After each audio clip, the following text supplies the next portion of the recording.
I'm Mike Barrett. I'm the co-founder and chief strategy officer of Supergood. I'm joined today by Michael Lacorazza, who's the chief marketing officer at U.S. Bank on the CPG Guys podcast. Welcome to the CPG Guys podcast. Your hosts, Sri Rajagopalan and Peter V.S. Bond, explore how brands and retailers engage consumers in an increasingly digitally driven world. And now, here are the CPG Guys. Hello and welcome to the CPG Guys podcast, live from the Cannes Lions International Festival of Creativity, straight from Cannes, France. I'm of course Sri, your co-host, and joining me today is the other co-host, Peter V.S. Bond. When not on the CPG Guys, I'm also CRO and co-founder at Think Blue Consulting, a management advisory firm focused on omnichannel brands and retail transformation. Please do listen to my older daughter's music at www.riaraj.com. That's R-H-E-R-A-J. And my younger daughter, Lara Raj, is a member of the fast-growing global girl group, Cat's Eye. The new hit, Gabriella, is out on all channels. We recently hit episode 500 with Amazon VP of Ads, Dana Elton, released on June 18th. Please do check it out on all podcasting platforms. We appreciate you leaving us a review and rating on the Apple Podcast platform. It informs us how we're doing and if we're having the right conversations on this podcast. The CPG Guys were here all week and recorded several episodes with industry luminaries from CMOs to brand and retail media leadership. Enjoy this episode.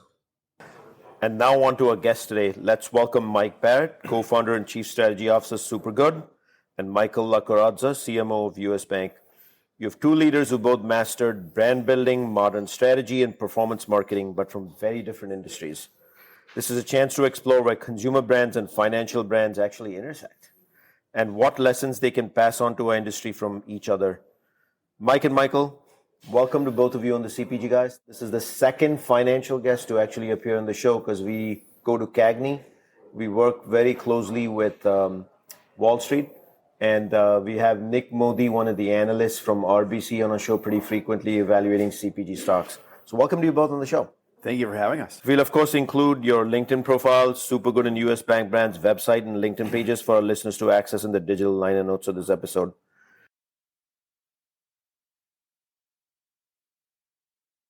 So let me kick it off with a very important one, and it's for both of you. Maybe you can go first, Mike. How do you both define a brand today in a world where consumers expect two things and every single time?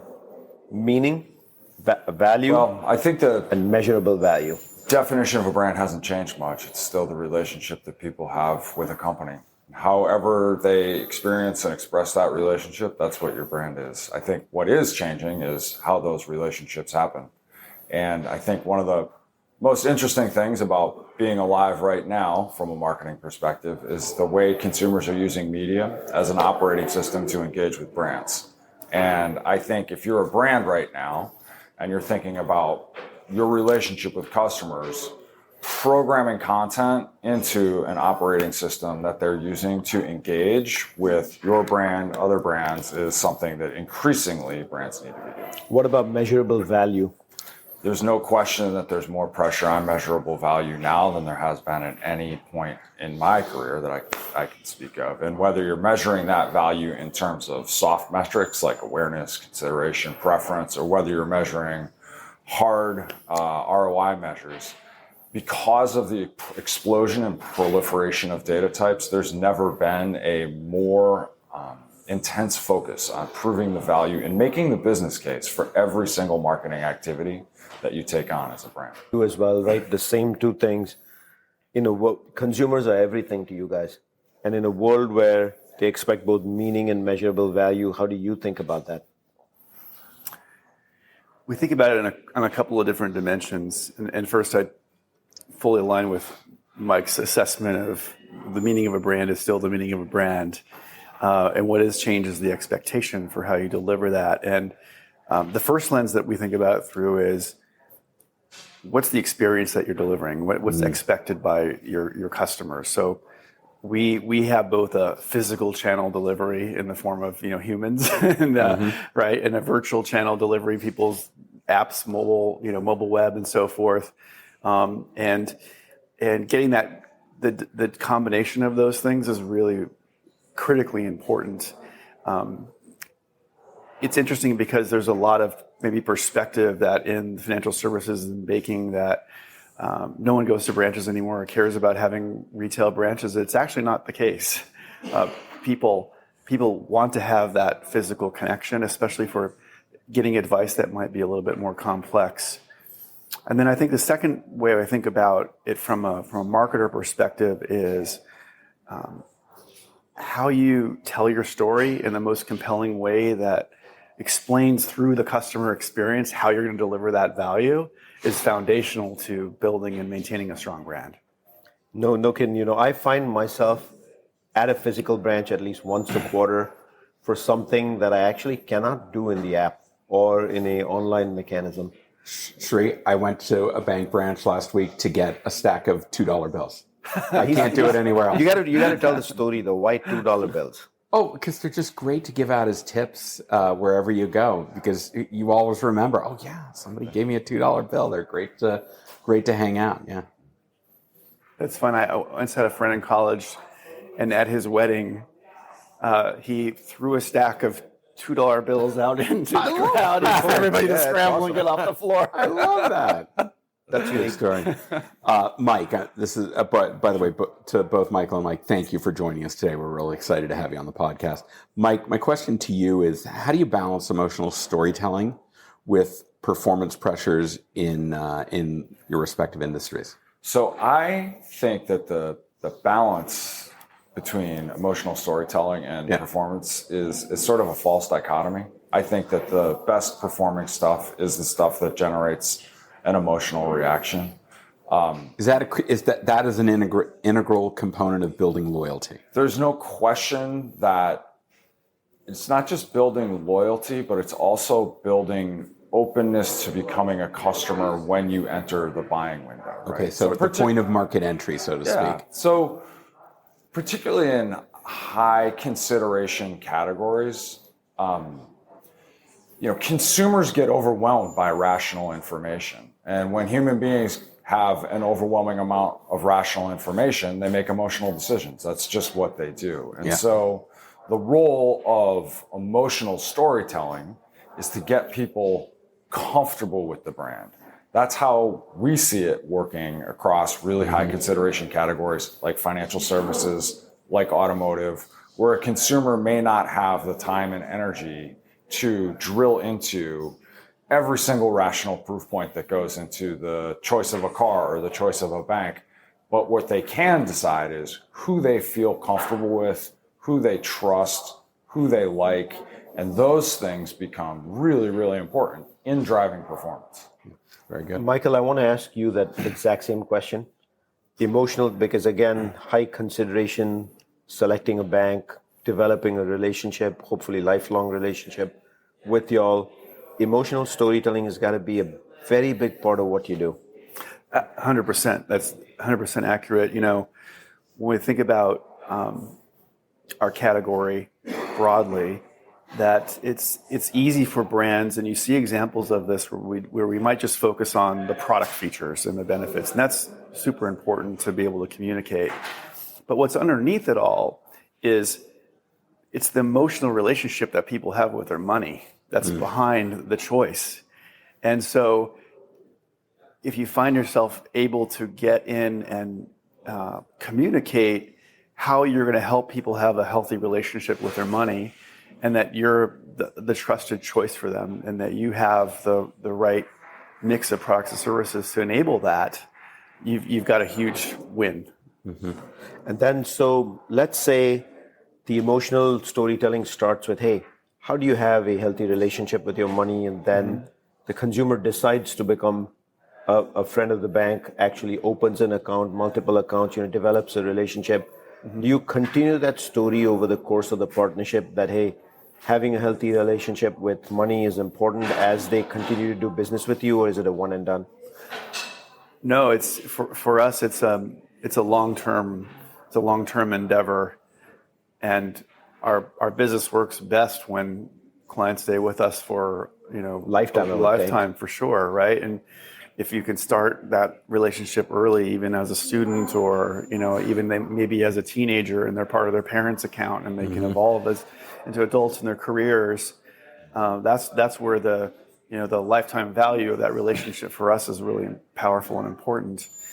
And when we think about how we do that, one big part for us is we have a lot of data and knowledge about our customers' financial lives. And the expectation now is that we're going to do something with that that's of value. And we're going to provide advice in the right moment. We're going to offer up the right products. That's the value equation in the consumer's mind. That's right. That's right. And so it may take the form of tools that we have in our mobile app to help someone budget or help someone plan or to understand their cash flow. Or it may be advice during a life event, a marriage or a wedding, a child's wedding, or saving for college for their children. How awesome. So to both of you, right, if you could imagine this awesome co-branded campaign between Supergood and U.S. Bank, what would it look like? Oh, wait. I think we already have one. It's called The Power of Us. Did I get that right? That's right. So let's learn all about The Power of Us. Michael, I'll ask you first, what is The Power of Us with the lens of a brand, U.S. Bank? And then Mike, I'd love to come back to you. How did this formulate? How did you help design this for U.S. Bank and play it out into the marketplace? Right. So the essence of it is our brand purpose, which is all around empowerment, empowering human potential, and through the lens of their financial lives. And for what we do, yes, we sell credit cards to people, or we have checking accounts and so forth. But we have a broader responsibility to the financial system for what we enable in communities and in economic development. So our purpose is much bigger than just selling products and services, and it lives at a really emotional core as well. And so part of what we ask Supergood to help us with is what's the right kind of framework for how we would tell that story of empowerment through the lens of our products and services and what we deliver. And then second, one other thing I was just going to mention is, we're position-wise, we're not as well known as like the really big brands, the really big banking brands, but we're more well known than say the regional banks. We're kind of a super regional. We're kind of positioned in the middle. So how can we then get more resonance with our brand to separate us from maybe what our economically peer banks are? Well, I've personally known you guys forever because my mortgage is with you guys, and I also have credit cards from U.S. Bank. But the word, the power of us, what does that mean? Yeah, the power of us fundamentally is how we as U.S. Bank work side by side with the customer to enable their success. Yeah, got it. And then agency side, tell us, how did this come to bear? How did y'all formulate this? How did y'all actually partner with U.S. Bank to bring it out into the marketplace? And then does it live on? Sure. So we started from the positioning of powering potential. That was where we started from. And we also knew that it was really important to tell the story of the bank, the parent brand, through the lens of the product. So to get really specific about how the bank powers potential in the communities and in the areas that Michael was talking about. And so that's where we started from a strategic perspective, from a sort of advertising strategy perspective. We recognized immediately that U.S. Bank had assets that almost no one else in the category had. The name, the shield, the opportunity to build memory structures in the audience that would, as Michael was saying, separate them from their peers and separate them from the more massive national players like the Chases of the world. And so it was taking those two things and putting them together in one campaign that landed us on the power of us. And we knew that we needed a sort of mnemonic strategy that there was not going to be every dollar that U.S. banks spent had to work, 2, 3, 4 times as hard as every dollar that Chase or Citi or Bank of America spent. And so we focused really hard on a mnemonic strategy that built memory structures that brought the positioning to life through the lens of the service lines, how the bank actually impacted the communities that it goes to market. Hidden in what you said right there is a little bit of a master class about designing a campaign. Peter and I probably in the post show notes will get into it a whole lot further. I'd love for you also to tell us, how do you see this living on in the future? Ideally, this is the type of campaign that can live, in my opinion, ultimately it's Michael's call, can live forever. I don't believe that campaign ideas wear out. I don't believe that top-level campaign ideas wear out. I think if you look at the historically great campaigns, they just go on forever. And, they trigger consumers, right? There's an element of nostalgia, there's an element of trust, and of course, that's what you're trying to build. Fundamentally, what you're trying to do is prepare the market for when the consumer enters the buying window so that they think of your brand as they enter the window when they're open to switching banks or they're open to... So the consideration set. They're entering the consideration set. And I think one of the things that's true about advertising is that it is really well understood how advertising works academically and extremely poorly applied by the industry. And I think if you apply some of the basic foundational academic understandings of how advertising works, consistency matters, be clear about what you're selling and how it solves a problem that people actually care about. Make it easy to remember. Don't force people to close the loop or anything like that. Just be really clear. If you apply those things, you can go a long way. Remember, I just said literally 2 minutes ago, a little bit of a masterclass. The word that comes to my mind or the sentence is, to get a campaign right, it's not that hard. It's back to basics. All the things you just said, if you remember that with consistency, you're going to get it right. What I always compare it to is, it's like running a marathon. It's not hard to figure out how to do it. All you got to do is put one foot in front of another for 26 miles. It's not that indeed. Actually, I think there's another 0.2 of a mile. Because if you get to 26, I don't think you quite cross the finish line. It's not that hard to figure out what you have to do. It's just actually doing it. It's a little bit of a reminder to the CPG industry, the way we fuss about campaigns and oh my goodness, the back to basics concept. It's about the outcome. It's about the outcome. Michael, this is for you. Love to hear your thought on significant shifts you're seeing in consumers purchasing or making financial decisions, and how's U.S. Bank adapting to some of these changing trends? Especially the crazy times we live in. Inflation is the fear of the day. It goes, it comes. Yeah. And plus tariffs new in the mix. I mean, you guys surely must be seeing impacts. There's certainly a lot of uncertainty about how the economic situation is going to land. Yeah. Most of the financial institutions, the bigger banks, are not seeing significant shifts in behavior, right? In the U.S., people are still spending, they're still doing what they need to do, but there's maybe a little bit more of a cautious mindset on it. Mm-hmm.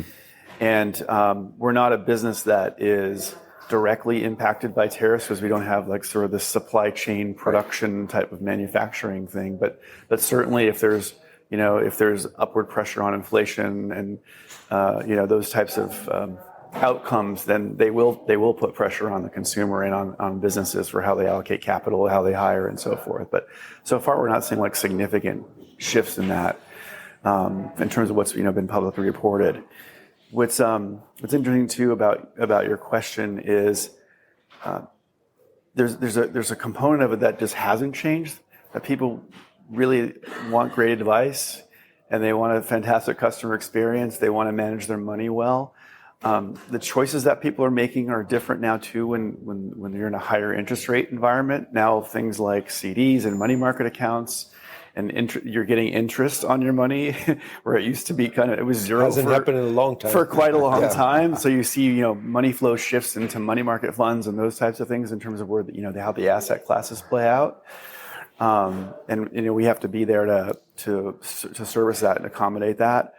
I would say what's happening that has a big impact on marketers, and not just financial services, is the way people are starting to shop now using the answer engines as ways of getting at questions is pretty big, right? It's a pretty big shift. Contextual from, it is. We talk in CPG about like what made marketplaces like Amazon very successful is a very spearfishing mentality. You go, you enter in a product, and it gives you that product. Now people are getting accustomed. I've heard wholesale changes in people actually using AI engines like ChatGPT as their primary search engine.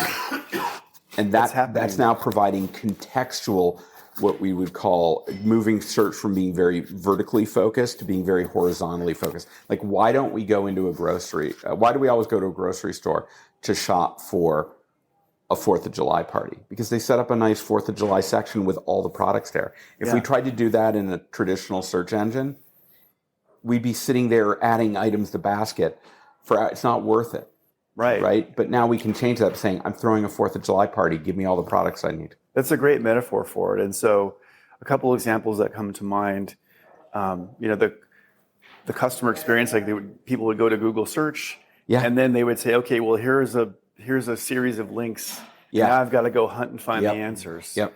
And instead, the answer engines are summarizing it, oftentimes with a lot of depth and knowledge. And so you get the answer that you need, and you don't need to go hunt all through the different sites that Google's decided to weight as important.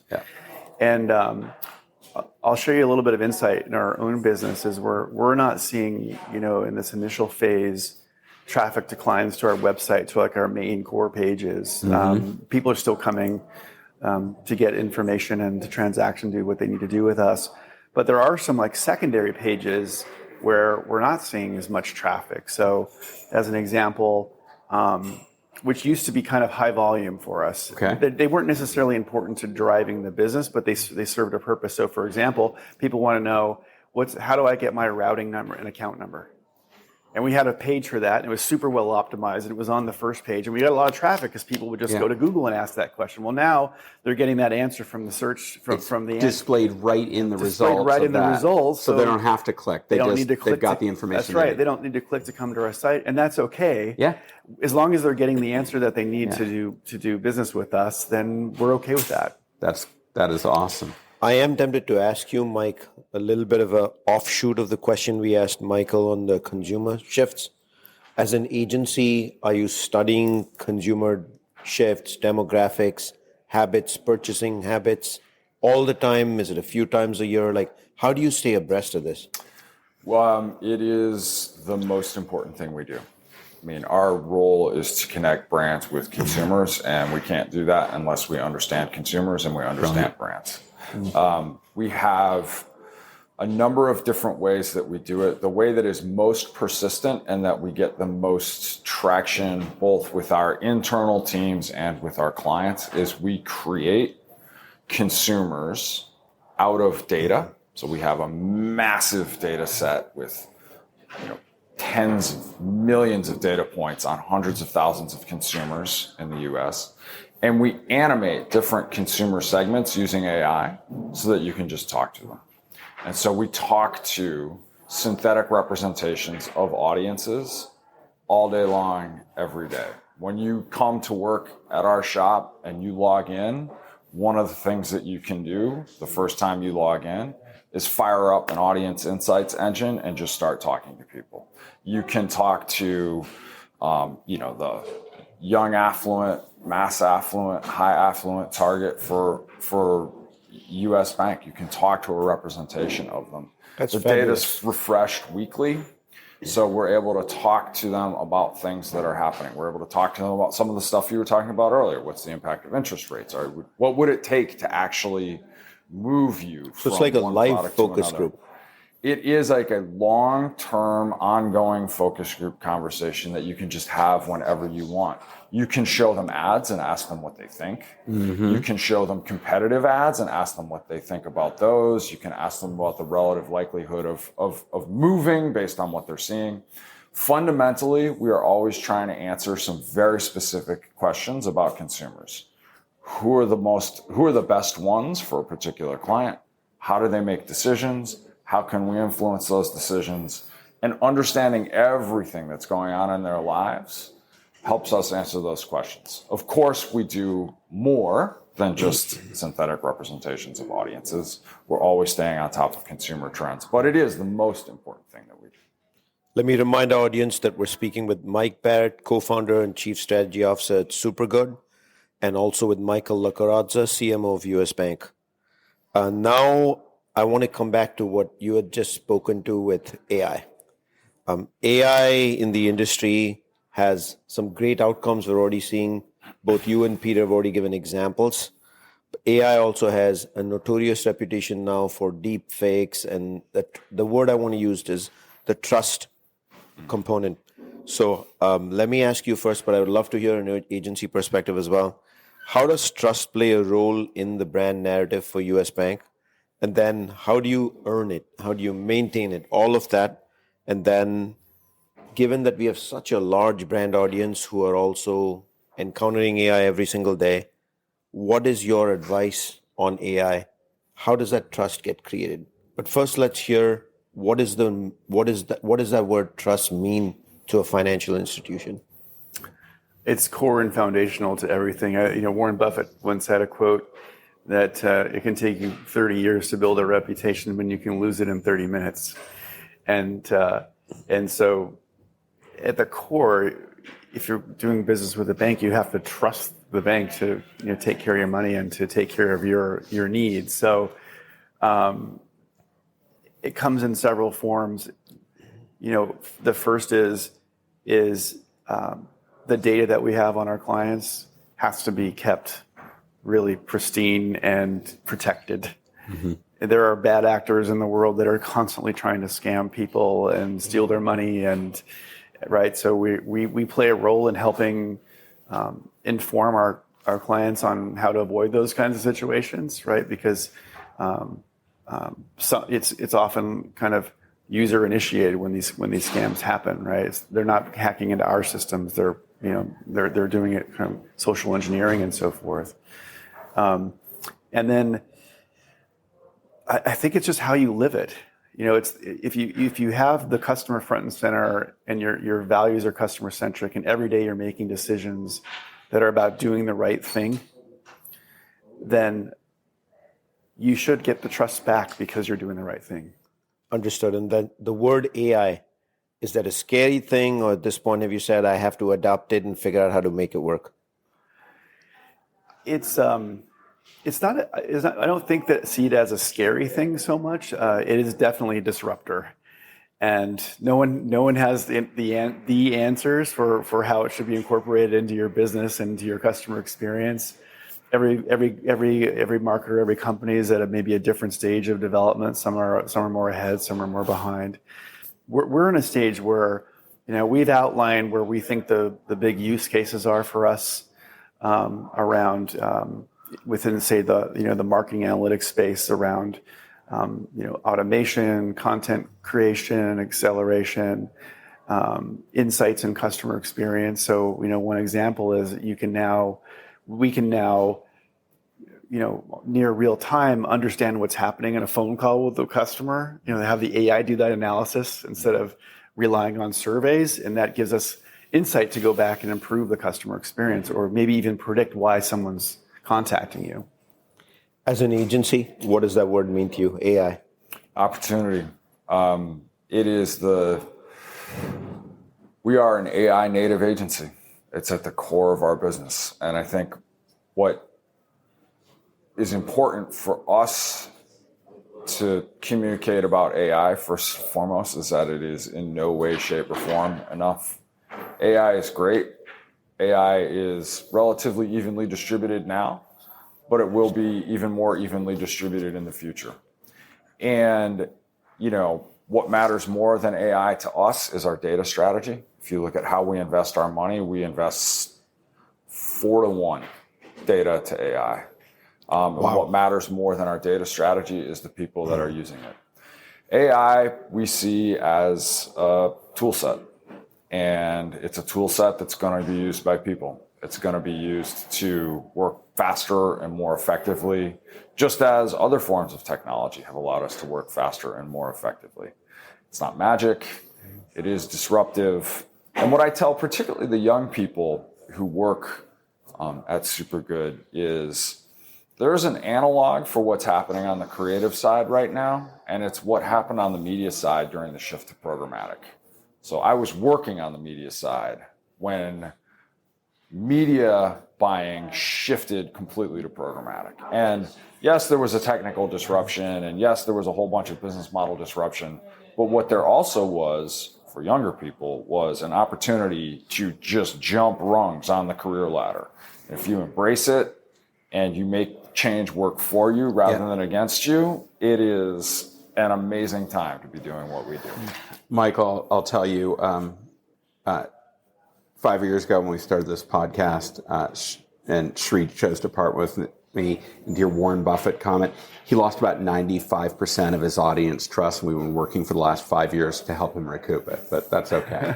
Stick with me. We'll get you back up there, Sri. The Dodgers fans always try to be wise guys. 27 championships, we talk. But we're the reigning World Series champions. We're reigning World Series champions. No That's like saying Brady is not no crying in baseball, Sri. No crying in baseball.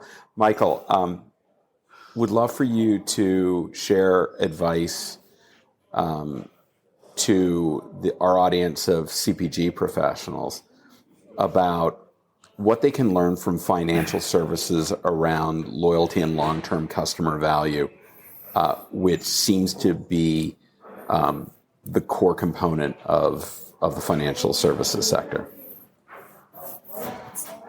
It's a really interesting question. I think of CPG companies as being historically on the forefront of marketing and understanding customers and insights and measurement and loyalty and which segments are most important to go after. So there's a lot of similarity for us is making the priority decision of where you want to focus your investment, which segments matter to you. Okay.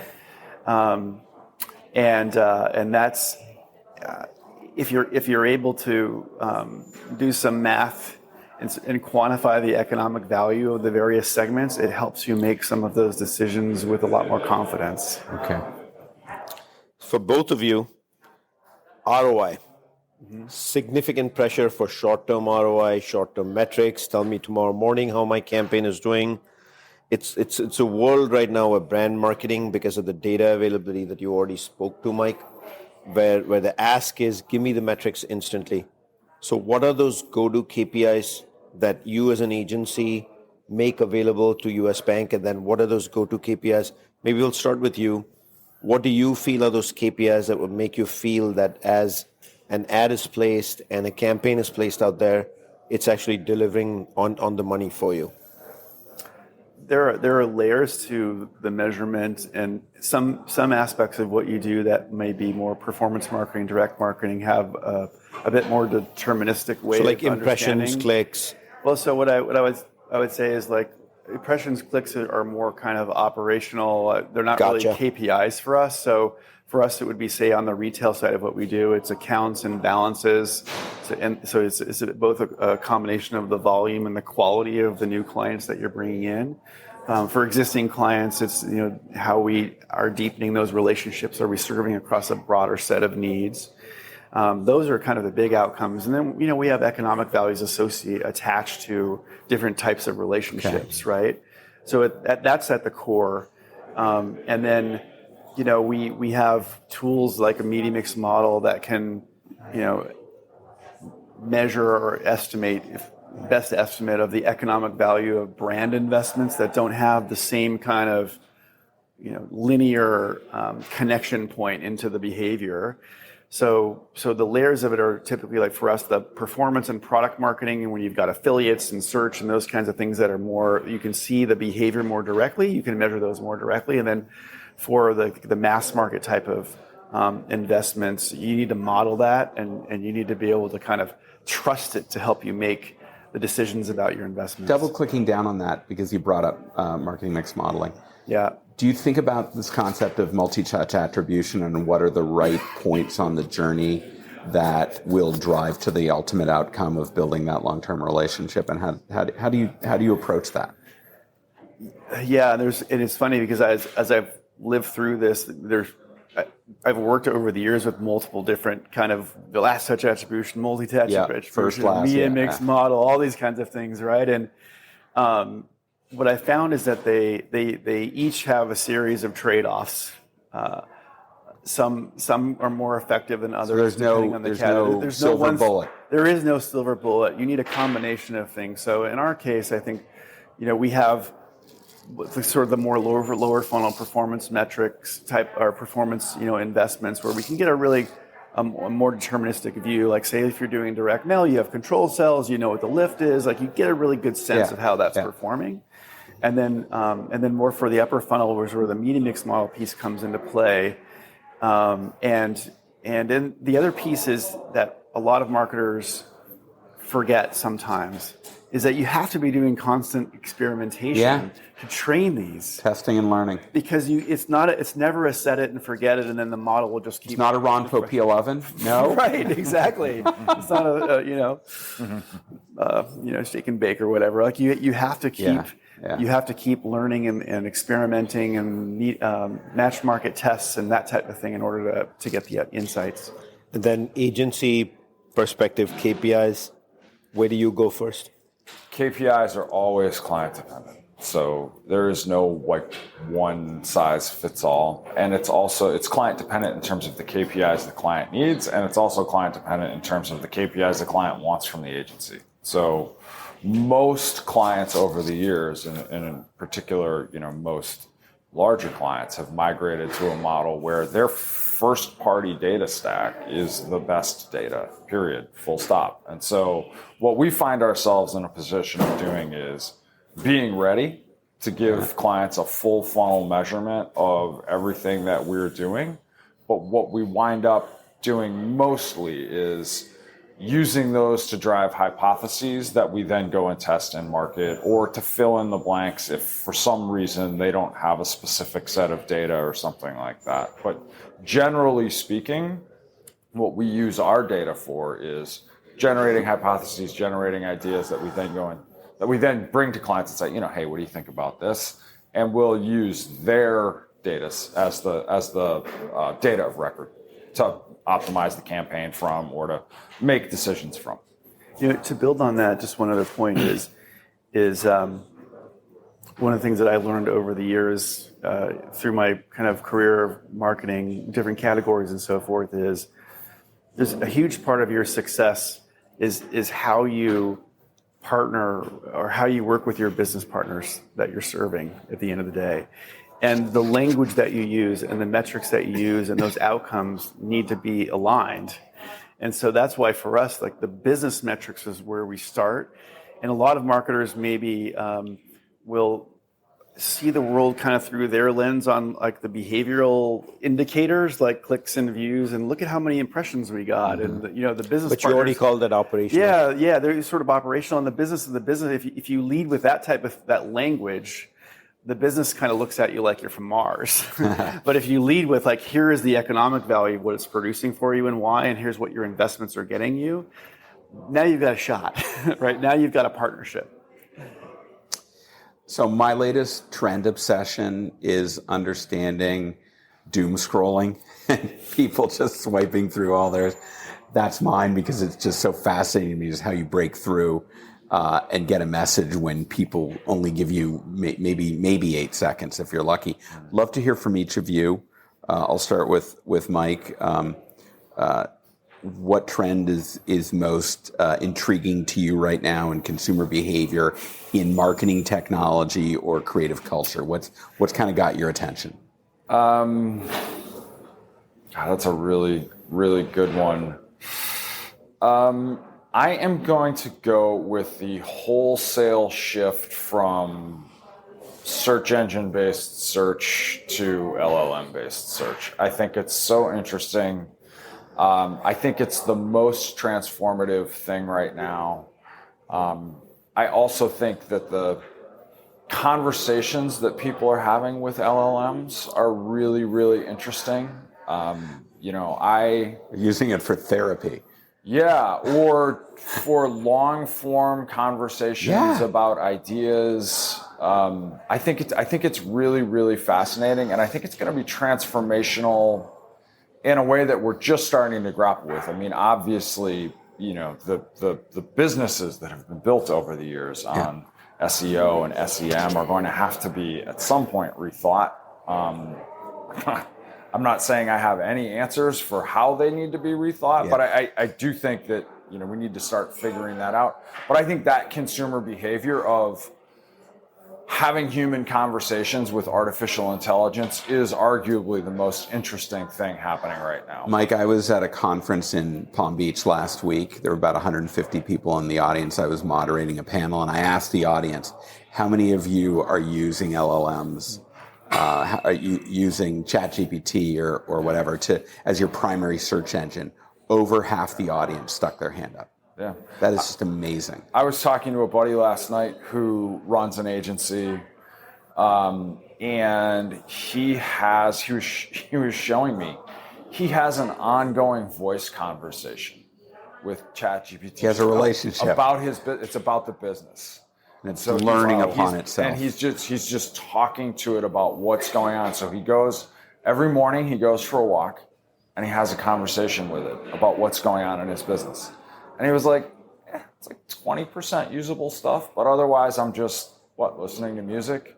Like, this is a good way It's more productive. Yeah, to be productive. I just think it's really interesting. Phenomenal. Michael, to you. Yeah, it's hard to top that one. That was a good one. Trend, right? Well, maybe somewhat relatedly, as we think about the younger generations, and having a Gen Z kid in our household, we live this firsthand, and it's just I think it's nothing short of addiction to the phone. Yeah, and these kids have their nose in their phone, and they don't leave the room without their phone. They just don't, and. We have a rule in our household: no phones at the dinner table. We're going to have a conversation, and if my son has his phone in his pocket and we're at the dinner table, 3 or 4 times he will pull it out. Yeah, he'll get pings, and he just it's like a reflex. They just have to do it, and certainly there are communities and they're with their friends and they're doing it, but some of it's just that that death scroll that you're talking about. It's so hard that we were accustomed not to doing that, and now there's this culture, particularly among professionals that are very young, that if you have to respond to a message immediately, like you can't block your time to just deal with things. They want an immediate response. It's the attention economy. That's the way I think of it. Yeah, but do they respond to the messages that are actually important now? No, that's the problem. They let these my kids don't. Everything. Right. Let me prioritize, and I'm not going to do it in They'll real respond time. to me when they want to respond, not if it's important. That's right. But gentlemen, busy conference. You both have a lot going on. Thanks for making time for the CPG guys and joining us today. I did not expect the conversation to go this way. There's a lot of masterclass stuff you both have dropped that the CPG industry can learn from. Thank you to both of you for joining us today. Thank you. Pleasure. Thank you, guys.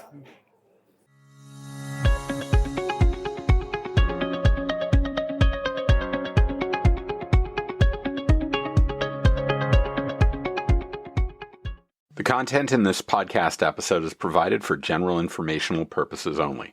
By listening to our episode, you understand that no information contained in this episode should be construed as advice from CPG Guys, LLC, or the individual author, hosts, or guests, nor is it intended to be a substitute for research on any subject matter. Reference to any specific product or entity does not constitute an endorsement or recommendation by CPG Guys, LLC. The views expressed by guests are their own, and their appearance on the program does not imply an endorsement of them or any entity they represent. The views expressed by CPG Guys, LLC do not represent the views of their employers or the entity they represent. CPG Guys, LLC expressly disclaims any and all liability or responsibility for any direct, indirect, incidental, special, consequential, or other damages arising out of any individual's use of, reference to, or inability to use this podcast or the information we present in this podcast.